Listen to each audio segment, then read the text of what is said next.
자, 안녕하십니까. 하이브랩입니다. 자, 이번 시간에는 해외고등학교 졸업자 학생부 종합전형에 대해서 설명을 좀 드리도록 하겠습니다. 지난 시간에 제가 설명을 드렸었던 내용이 국내 대학 어느 대학에서 어떤 전형에서 해외고등학교 학생들을 얼만큼 선발하는지에 대해서 설명을 드렸죠. 그 내용이 아마 제일 좋은, 여러분들이 꼭 알고 싶은 정보였을 거라고 생각이 됩니다. 특히 이제 해외고등학교 졸업자인 경우는 사실은 국내 대학의 원서를 쓰시려고 할 때 정보가 뚜렷하지 않아요. 과연 어느 대학교에서 몇 명을 뽑는지, 또 합격한 학생들은 어느 정도 스펙을 가지고 합격을 하는지 알기도 되게 어렵죠. 더군다나 모집 인원이 적기 때문에 전년도에 이만큼 성적으로 대학을 갔다고 해서 반드시 그 정도 성적이 되어야만 또 대학을 합격하는 건 아니에요. 왜냐하면 모집 인원이 적게 되어지면 실제 합격생들에 대한 데이터의 신뢰도가 높지 않기 때문에 라고 말씀을 드릴 수가 있습니다. 자, 그래서 이번 시간에는 지난 시간에 설명을 드렸었던 국내 대학 해외고등학교 졸업자를 선발하는 대학과 전형과 모집 인원에 대한 내용을 조금 더 추가적인 설명으로 이번 시간서부터는 하나하나 전형식 설명을 드려보겠습니다. 이번 시간에 설명을 드릴 내용은 학생부 종합전형으로 해외고등학교 졸업자를 선발하는 대학과 전형 방식에 대해서 설명을 드릴 거예요. 아시는 것처럼 이제 국내 대학을 여러분들이 대학을 가시려고 하시면 보시는 것처럼 수시 전형과 정시 전형으로 국내 대학을 갑니다. 원서 접수하는 거는 9월에 원서 접수를 하겠죠. 7월에 원서 접수를 하는 거는 재외국민 특별 전형 3년이나 12년 특례에 해당되고, 재외국민 전형에 해당되지 않으시는 분들은 9월 수시 전형에 원서를 씁니다. 물론 아시는 것처럼 7월에 재외국민 특별 전형이나 9월에 수시 전형 모두가 다 수시라는 한 울타리 안에 들어가는 전형이긴 해요. 자, 그러면 그 중에서도 특히 해외고등학교 졸업자들이 가장 많이 원서 지원하는 전형은 학생부 교과 종합 논술 실기실적 기타 전형 또 수능 정시 전형들 중에서 가장 많이 해외고등학교 졸업자가 지원하는 전형은 아시는 것처럼 학생부 종합전형입니다. 학생부 종합전형은 2023학년도 기준으로 봤었을 때 약 81,703명 정도를 선발하게 되고, 비율을 따지면 23.4%. 가장 비율이 높은 거는 학생부 교과전형이고, 학생부 교과전형의 선발 비율이 44.3%예요. 근데 알아두실 점은 44.3%는 전국에 있는 모든 대학, 한 200여 개 정도 되어지는 전국의 모든 대학에서 선발 비율로 따졌을 때는 학생부 교과전형의 선발 비율이 가장 높지만, 요거를 서울 주요 대학으로 한정을 시키면, 서울 경기권에 있는 한 16개 대학으로 한정을 시키게 되어지면 학생부 종합전형의 선발 비율이 가장 높다는 점을 꼭 알아두실 필요가 있습니다. 자, 논술 전형이나 실기 실적 전형으로도 선발이 이루어질 수 있지만, 실질적으로 수능 최저가 적용이 되어지는 논술 전형이나 수능 최저가 적용이 되어지는 학생부 교과 전형으로는 사실상 그렇게 유리하지는 않아요. 그러다 보니까 대부분의 분들이 해외고등학교 졸업자로 국내 대학을 가면 학생부 종합전형으로 원서를 쓰는 경우들이 많습니다. 자, 다음에 보시는 거는 2023년도 수능 선택 영역별 변동이라고 되어져 있어요. 이 점을 꼭 알아두실 필요가 있는데, 이 내용은 뭐냐면 2022학년도 수능 원서 접수했었던 학생들의 선택 과목입니다. 요거는 2023학년도 수능에 원서 접수한 학생들의 선택 과목에 대한 부분인데, 주목할 점들은 뭐냐면 지금 보시는 것처럼 학법과 작문, 언어와 매체, 확률과 통계, 미적분, 기하가 있는데, 특히 확률과 통계라고 하는 수학 교과목은 문과 학생들이 선택하는 과목이잖아요. 그렇죠? 주로 문이과가 통합이 되어져 있다 하더라도, 또 미적분이나 기하를 선택하는 학생들은 대부분 자연계 학생들의 비율인데, 보시는 것처럼 2022학년도 확률과 통계를 선택한 학생들의 비율이 53.2%였는데, 위에서 보시는 것처럼 2023학년도에 넘어가서 지금 보시면 2023학년도로 갔었을 때 확률과 통계를 선택한 학생들의 비율이 50%예요. 그렇죠? 그러면 전년도의 53.2%에 비해서 3.2%가 감소가 되어졌고, 미적분을 선택한 학생들은 전년도에는 38.2%였는데 43.7%이기 때문에 대략적으로 한 5% 상승을 했다. 이렇게 보실 수가 있습니다. 결론적으로 얘기하면 문과 학생이 줄고 이과 학생이 늘어난다는 걸 꼭 알아야 돼요. 그래서 우리가 일반적으로 볼 때는 정시에서는 수능으로 가는 정시에서는 문이과가 통합이 되다 보니까 이과 학생들이 유리해졌어요. 그러다 보니까 학생들이 대학을 가기 위해서 의학기호를 가기 위해서 수능 최저를 충족하거나 아니면 정시로 가기 위해서는 문과에서 이과로 이동을 하는 현상들을 보여주고 있는 거죠. 그렇죠? 하지만 수시 전형에서는 결론적으로 얘기하면 문과 학생들이 이과로 이동하게 되어짐에 따라서 올해 수시 원서 접수한 결과를 보게 되어지면 문과는 경쟁률이 하락하고 이과는 경쟁률이 높아졌다. 다시 말하면 해외 고등학교 졸업자들이 국내 대학을 간다? 그럼 학생부 종합전형 수시 전형이다. 그럴 때 어디가 유리하다? 문과가 더 유리하다는 점을 꼭 알아야 돼요. 문과가 유리한 이유는 첫 번째, 문과 학생들이 이과로 이동하게 되어짐에 따라 문과의 경쟁률이 하락했다는 점. 요 점이 첫 번째고, 두 번째는 인문계, 자연계 중에서 해외 고등학교 졸업자들이 국내 고등학교 졸업자들에 비해서 상대적으로 우수성을 인정을 받을 수 있는 경우가 인문계열 쪽이라고 보시면 되기 때문에 여기서 나타나는 현상들이 국내는 전체적으로 학생들이 이과 쪽으로 이동을 하고 있기 때문에 문과로 국내 대학을 지원하게 되어질 때 더 유리할 수 있다. 이 점을 알아두시면 좋을 것 같습니다. 자, 다음 페이지에서는 학생부 종합전형 선발 대학과 인원에 대해서 한번 보도록 하겠습니다. 지금 보시는 내용들처럼 우리가 서울대학교 같은 경우도 지금 보시면 물론 요거 내용은 2022학년도를 기준으로 삼는 거기 때문에 해마다 입시의 전형의 방식들이 바뀌거든요. 그렇기 때문에 결국은 2022학년도 선발 인원이나 선발 비율이 2023년, 2024년도에도 계속해서 유지가 되어지는 게 아니에요. 전형의 방식에 따라서 모집 인원의 변동이 발생이 될 수 있다는 걸 참고하시면서 이야기를 들어주시면 좋겠습니다. 자, 보시는 것처럼 비율을 한번 봅시다. 연세대학교는 11.6%예요. 해외 고등학교 졸업자의 비율이. 그럼 여기 해외 고등학교 졸업자라고 하면 3년 특례 전형, 12년 특례 전형 중 해외 고등학교 졸업자도 포함이 되고 특례 전형에 해당이 되지 않는 해외 고등학교 졸업자도 마찬가지로 포함이 되는 거죠.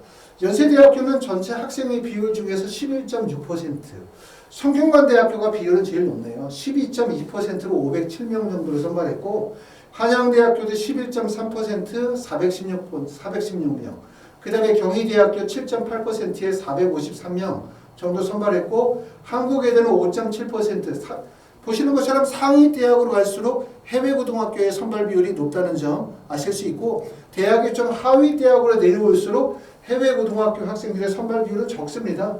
동독여대 0.1%, 서울여대 1.3%, 명지대학교 0.9 이렇게 보시면 결론적으로 상위 대학으로 갈수록 해외 고등학교의 선발 비율이 좀 높다는 점을 확인하실 수가 있고요. 보시는 것처럼 서울대학교는 학생부 종합전형에서 5명을 선발했습니다. 이 인원이 말씀드렸던 것처럼 항상 해마다 바뀐다. 2022학년도의 결과일 뿐이라는 얘기예요. 2023 여러분들이 원서를 쓰게 되는 2024학년도에는 바뀔 수가 있어요. 그렇기 때문에 우리가 뭘 관심을 갖게 보셔야 되냐면 어느 대학에서 해외 고등학교 학생을 어떤 전형에서 선발하는지도 아셔야 되지만 전형의 변화가 어떻게 생기는지, 예를 들어 서울대학교의 2022, 2023, 2024학년도의 전형의 변화, 그리고 그 전형의 변화가 해외 고등학교 학생들에게 어떤 유불리가 있는지를 이해하실 필요가 있어요. 자, 서울대학교에서는 5명을 선발했고 연세대학교는 85명입니다. 연세대학교가 해외 고등학교 졸업자에게는 매우 유리한 대학이다. 이렇게 보실 수 있고요. 성균관대학교에서 10명, 서강대학교에서는 없습니다. 서강대 한양대학교는 2021학년도의 결과를 봐도 해외 고등학교의 선발 비율이 많지 않아요. 서강대학교는 2021학년도에 1명이 있습니다. 중앙대학교는 2022학년도에 2명이 있고 경희대학교는 2022학년도는 해외 고등학교 비율이 없지만 2021학년도 경희대학교 보면 학생부 종합전형에서 15명, 그 다음에 실기 실적 특기자 전형에서 11명 정도로 선발했어요. 그쵸? 2021학년도에는 해외 고등학교 졸업자를 많이 뽑았다는 얘기죠. 근데 2022학년도로 가면서 해외고 선발 비율이 없는 이유는 경희대학교 전형의 방식이 바뀌었기 때문에 그런 거예요. 전형의 방식이. 그렇기 때문에 선발 비율이 큰 폭에서 줄었다고 보실 수가 있고 이화여대는 학생부 종합전형의 선발 비율은 없지만 아시는 것처럼 어학특기자 전형, 국제학 특기자 전형, 과학 특기자 전형에서 해외고 선발 비율이 꽤나 높습니다. 한국외대 3명, 그 다음에 시립대 건국대학교 선발 인원 없고요. 동국대학교에서 2명, 호익대학교 선발 인원 없고 숙명여대 세종대학교에서 3명씩 선발을 했습니다.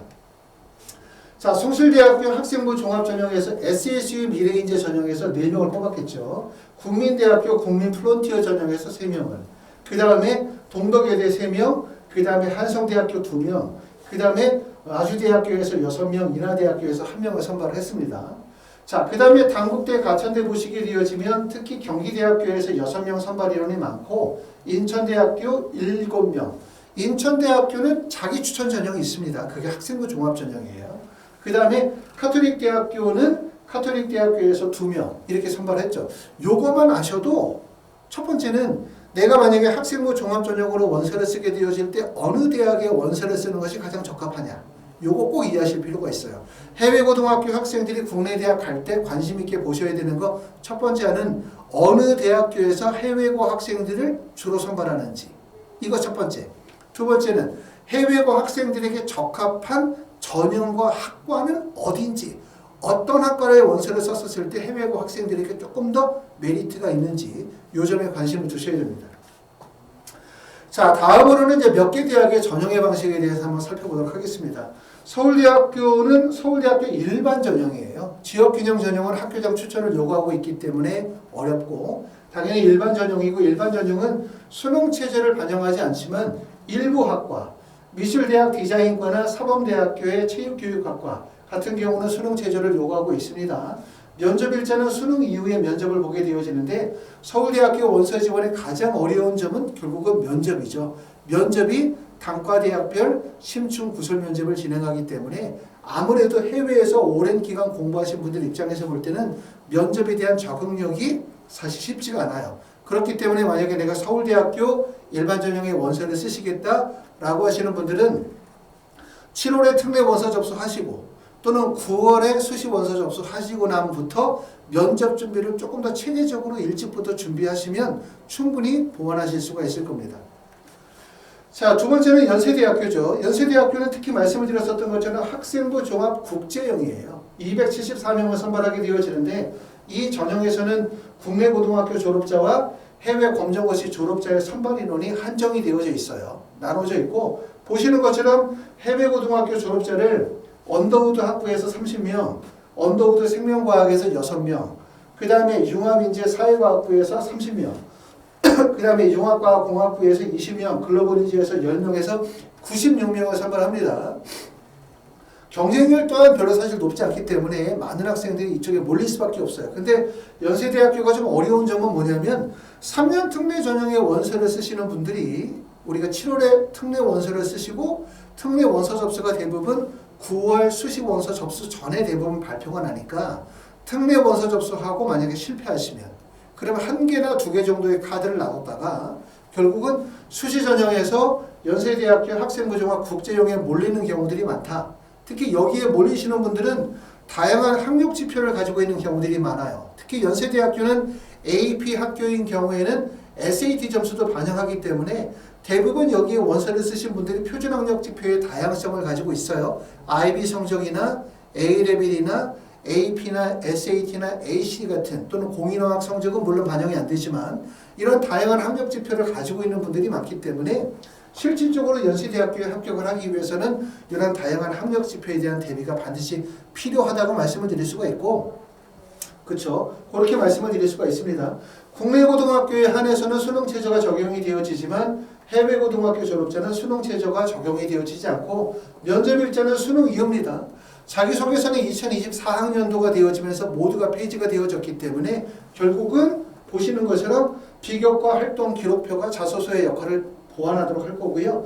면접은 현장 비대면 녹화 면접을 봐요. 그러니까 대학에 직접 가서 태블릿 PC를 보고 면접의 시험지를 보고 그리고 태블릿 PC의 시험 본 내용을 면접지의 내용을 녹음하는 형태로 그리고 그 녹음되어진 내용들을 면접관이 추후에 평가하는 방식으로 비대면 녹화 면접을 진행합니다. 자, 성균관대학교는 학생부 종합 계열 모집과 학생부 종합 학과 모집 2개가 있는데 둘 다 학생부 종합 전형이라고 할 수 있는데 학과 모집은 아무래도 좀 더 상위 학과들, 학생들이 학과를 선택하고 있기 때문에 계열 모집보다는 학과 모집이 조금 더 스펙이 높다. 이렇게 말씀을 드릴 수가 있는데 일반 학과 같은 경우는 선입평가 100%이기 때문에 계열 모집과 동일해요. 하지만 학과 모집 중에서 의예과, 교육학과, 한문교육 또는 수학교육학과, 컴퓨터교육학과나 스포츠과학과 같은 경우는 다단계 전형으로 면접을 실시한다는 점이 특징적이다. 이렇게 보실 수가 있습니다. 자, 성균관대학교는 비교적 성균관대학교하고 서강대학교 비교하면 두 개의 대학이 약간 어느 정도 차이가 있긴 하지만 어느 정도 비슷한 정도의 스펙을 요구한다고 봤었을 때 서강대학교는 2022학년도에는 해외고등학교 학생의 선발 비율이 없어요. 2021학년도에 딱 한 명이 있고요. 상대적으로 성균관대학교가 해외고등학교 학생들의 선발 비율이 조금 더 높기 때문에 유리하다고 판단이 됩니다. 자, 한국외대는 특히 이제 동양어나 서양어, 다시 말하면 이제 인문사회계열 쪽으로 특성화되어져 있기 때문에 해외고 학생들에게 매우 유리한 전형이다, 대학이다 이렇게 말씀을 드리는데 예전에 비해서는 선발 비율이 좀 많이 줄었어요. 학생부 종합전형에서는 학생부 종합 면접평가 서류형이 있는데 서류형은 선입평가 100%를 선발하는 거고요. 면접형은 선입평가 진행하고 난 다음에 면접 40%를 반영하는데 예전에는 해당 언어 면접을 받습니다. 해당 언어. 다시 말하면 영어 구술 면접이나 일본어나 중국어와 관련된 구술 면접을 받는데 요즘에는 해당 언어 면접을 진행하지는 않아요. 하지만 해외고등학교 학생들은 가급적이면 면접이 있는 전형이 조금 더 유리하다고 판단이 될 수 있어요. 왜냐하면 외국에서 취득한 학력 지표가 서류평가만으로는 사실상 대학의 입장에서는 객관적으로 평가하기가 되게 모호하거든요. 나라마다 서류의 형식도 다르고 서류에 대한 신뢰도도 다르기 때문에 우리가 3년이나 12년 특례 같은 경우에는 뭐가 중요하냐 이렇게 물어보면 표준학력 지표가 제일 중요해요. 다시 말하면 IB가 몇 점이냐, AP가 몇 개가 만점이냐, SAT가 1500점이냐 1550점이냐 공인어학 성적이 몇 점이냐 이런 표준학력 지표가 되게 중요하기 때문에 사실 3년이나 12년 특례는 정성평가 전형이라 하더라도 표준학력 지표가 정량적으로 반영이 되기 때문에 사실상 SAT 몇 점, IB 몇 점 이러면 합불이 바로 결정이 되는 전형이라고 보실 수 있어요. 하지만 해외고등학교 졸업자, 다시 말하면 수시 원서 접수하는 해외고등학교 졸업자로 수시를 원서를 쓰게 되어질 때는 어차피 대부분의 대학들이 표준학력 지표에 제출이 안 되잖아요. 그렇죠? 공인어학 성적이 제출이 가능한 경우는 이화여자대학교 특기자 전형하고 국민대학교 어학특기자 전형 정도나 공인어학 성적이 반영이 되고 나머지 학교들은 아예 공인어학 성적이 반영이 되어지지 않습니다. AP는 대부분의 학교들은 AP는 모든 대학들이 반영이 돼요. 학생이 배우는 교과목 내에 AP 과정이 있다면 그 과정에 대해서 AP 성적은 반영이 되어집니다. 하지만 SAT 점수가 반영이 되어지는 대학들은 연세대학교 외에는 다 반영이 되지 않아요. 그리고 또 아시는 것처럼 고등학교 재학기간 중에 취득한 성적들만을 대부분 반영이 되어지기 때문에 결론적으로 말하면 자, 3년이나 12년 특례는 표준학력 지표가 절대적이다 라고 말씀을 드릴 수가 있고 해외고등학교 졸업자는 대부분의 경우 표준학력 지표를 제출이 안 되기 때문에 그럼 뭐가 중요하냐? 첫 번째는 제출하는 서류의 신뢰성이 제일 중요하죠. 서류의 신뢰성을 갖추기 위해서 중요한 게 고등학교 유형이에요. 고등학교 유형. 그렇기 때문에 내가 다니고 있는 고등학교가 IB 디플로마 국제학교냐 아니면 내가 다니고 있는 고등학교가 A레벨이냐 이거죠. 그 다음에 내가 다니고 있는 고등학교에 AP 과목이 이수되어지느냐 이 과정이 되게 중요하죠. 그리고 이제 가장 신뢰도가 떨어지는 것은 내가 다니고 있는 고등학교가 만약에 로컬이라고 한다면 IB 디플로마나 A레벨의 고등학교나 AP 과정이 있는 것이 아니라 일반 로컬이라고 한다면 서류의 신뢰도가 높지 않다라는 점. 우리가 비교과 활동 기록표라든가 학생부 대체 서식을 작성한다 하더라도 사실 그 내용들이 대학에서 다 100% 활동한 만큼을 100%를 인정하고 반영하기가 정말 어렵거든요. 왜냐하면 외국에서 발행이 되어진 서류에 대한 신뢰도를 사실은 신뢰도가 없다고 말할 수도 없고 그걸 100% 인정을 하기도 되게 어려운 점이 많아요. 그러다 보니까 해외고등학교 졸업자는 뭐가 중요하다? 고등학교의 유형이 매우 중요하다. 이렇게 말씀을 드릴 수 있습니다. 자, 한국외대는 지금 보시는 것처럼 학생부 종합 면접형과 학생부 종합 서류형 두 가지가 있습니다. 세종대학교도 마찬가지로 2023학년도부터 학생부 종합전형이 둘로 분리가 됐어요. 첫 번째는 서류평가 전형, 두 번째는 면접고사 전형. 해외고등학교 졸업자는 어디에 조금 더 유리하다? 서류평가 전형보다는 면접고사 전형에 조금 더 유리하다고 말씀을 드릴 수가 있겠죠.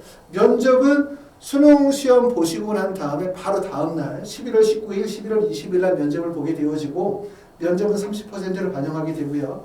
면접에서는 학교생활기록부, 학교생활기록부에서는 교과 및 비교과에 대한 내용들을 반영하도록 하고 있고 지원자격은 보시면 고등학교 졸업 또는 졸업 예정자, 법령에 의하여 이와 동등 이상의 학력이 인정이 되어지는 자, 이 법령이라는 말이 결국은 국내 학력과 동일함을 인정해 준다는 뜻이기 때문에 해외고등학교 졸업자나 검정고시 출신자도 지원이 가능하다는 의미로 이해하시면 됩니다.